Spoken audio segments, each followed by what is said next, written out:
because in my talk I'll talk about water being an important part of it. And I think John said something like everyone's getting baptized on the way here. I studied here with Rosenberger Yoder. I can't start without mentioning him. He was my art teacher here, and he did wonderful demonstrations of art and paint, and I loved to watch what he was doing. He was very inspired, and I enjoyed the art history, so I'm grateful for my education here.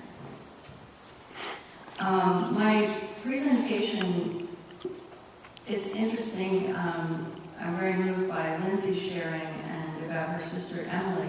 My presentation was already oriented towards healing, prayer, and art. And I'm very moved by the fact that you're going to have an art show in December for that too, for the cancer awareness event. That's pretty neat.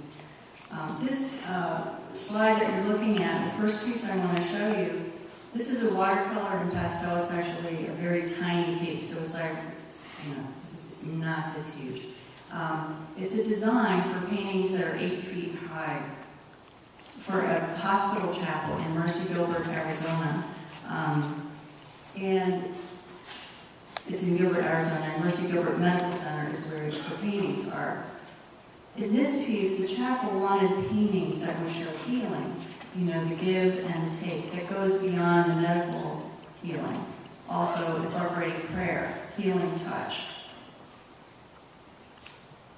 This is the panel on the right on silk. So the drawings are translated onto silk using dyes. The fabric is stretched, and the swirling color is painted on. This is a picture of the chapel at the Mercy Gilbert Medical Center. The paintings are all the way to the right, and the front of the chapel is to the left. But the hospital wanted a place where people could go and pray and contemplate and connect with the divine. These are the finished pieces. And what came to me when I was working on these is when we receive as well as when we give, divine light comes in. Both ways. In order to receive, someone gives. In order to give, someone receives. And there's divine light both ways. This is an example from a set of Stations of the Cross that I did for a church in Arizona. Again, this is for St. Thomas More Catholic Church in Glendale. And these are 10 feet long on silk. So in the Mennonite Church, it's not traditional to pray the Stations of the Cross. In the Catholic Church it is. And there are 15 if you include the resurrection. And the ones that you see up here all the way to the left is Jesus meets his mother. And the center one is Simon carries the cross. And to the right is Veronica wipes the tears from the face of Jesus.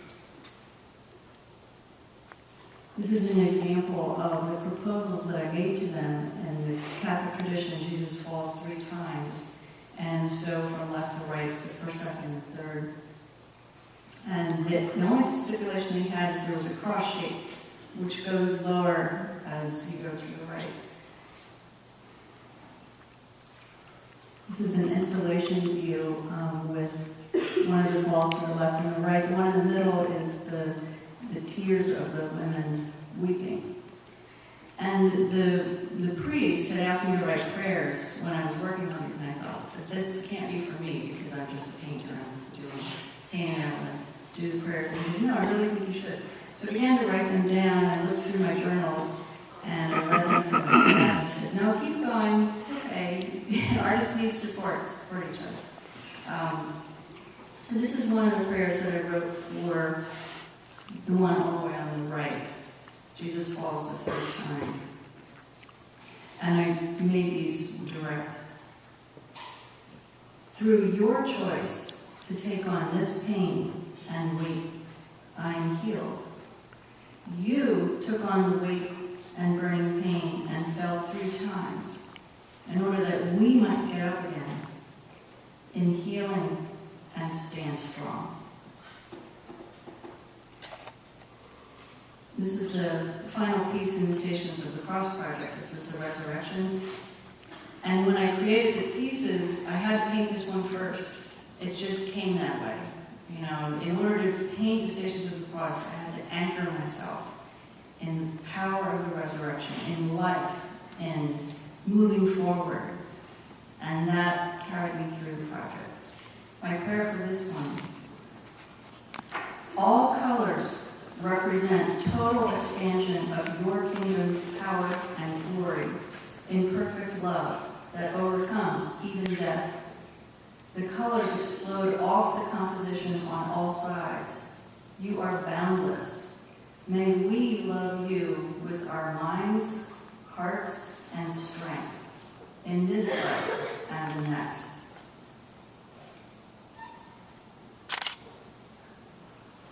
The next group of images are very special to me. For about 3.5 years, I had the opportunity to teach in Trenton at a charter school, Emily Fisher Charter School. And many of the students came from very challenged backgrounds. We all have our challenges. Some of my students didn't have homes and had violence in their evenings when they left school. This is a piece created by some of the students called the Peace Zone. This is it on exhibit at the Trenton City Museum, the Alum Museum. And they put this together and signed it. And it was a powerful piece that hung in the school right next to the metal detector. So when you came in, walked through the metal detector, it's a Peace Zone. And the students, one of the students in the classroom, when the headmaster came in and said, "Where is the Peace Zone?" And I loved Mr. Hughes, my headmaster's answer. He said, "The Peace Zone, it's all around you. It's all above you and below you, and you walk around with it, and it goes everywhere you go." And I thought, I love that. So I wrote it on the chalkboard. Great. This is one of my favorite projects I did with the students. We did a master project, and I talked a lot about visual voice. And I want to ask you to think, while I'm talking, have your own talk. You know, what is your visual voice, or what is your voice of prayer? How do you express yourself in life, to your friends, to God? Do you like to write? Do you like to dance? Do you like to paint and create, sing, play an instrument? We did a self-portrait project, and you know, everyone has their own visual way of expressing themselves, and it's in that moment. This is how they saw each other, themselves in that moment. And maybe we change the next day. And how do you see each other?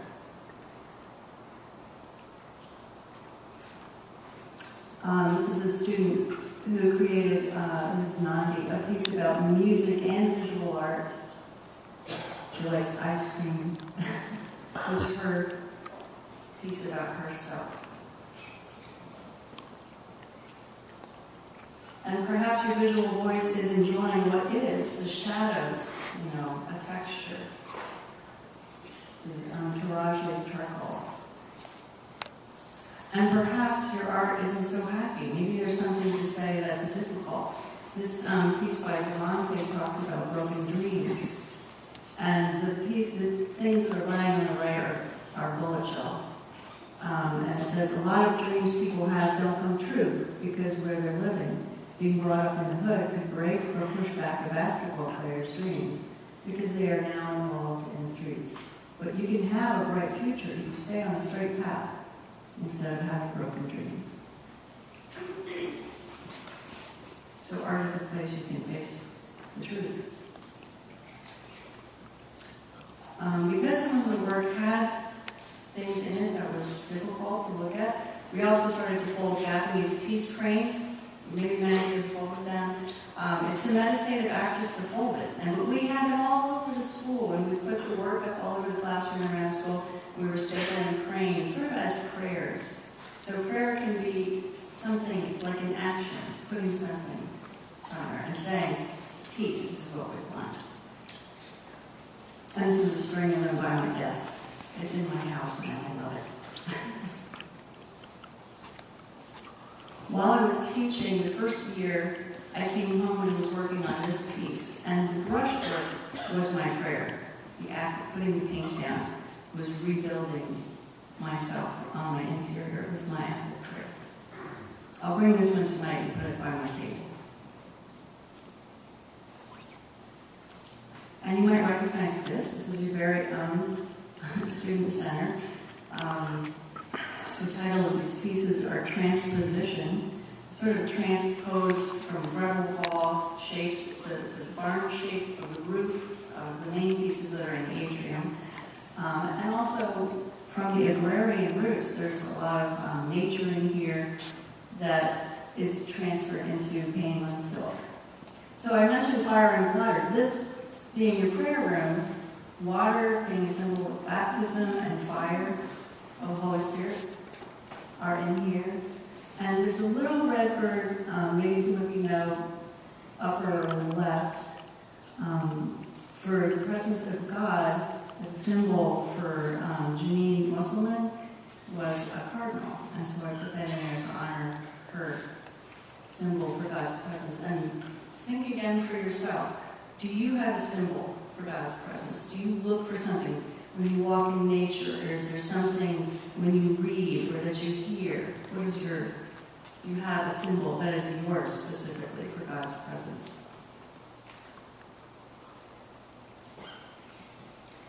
So for me, one place I love to go is the ocean. I feel inspired there. I get a lot of ideas there. And one of my dreams has been to paint on glass. This is an image of painting on glass. Glass has a texture that's been melted in by a studio in Phoenix. They're named Meltdown Glass. This is a long view of that panel of painting on glass, and the theme is water. This is very recent. This was installed, it was created this year in May for the home of Lamar Freed and Susan Boyer, for those of you who know them, in Philadelphia. And they were kind enough to commission the work, and I got to have the dream of creating it. This is a view of the house. This was taken by Eric Lee Smith during full moon. So he had full moon, a long exposure, and Lamar did a flashlight on the stones so it would light up. And it's a pretty incredible photograph. But on the left is the panel for air, fire, water, and earth. And this was, for me, a dream that came true. So as you sit there, think for yourself, what dreams do you have? Where do you like to be? And what would you like to say about that? Sing about that, paint about that, act about that, speak about that.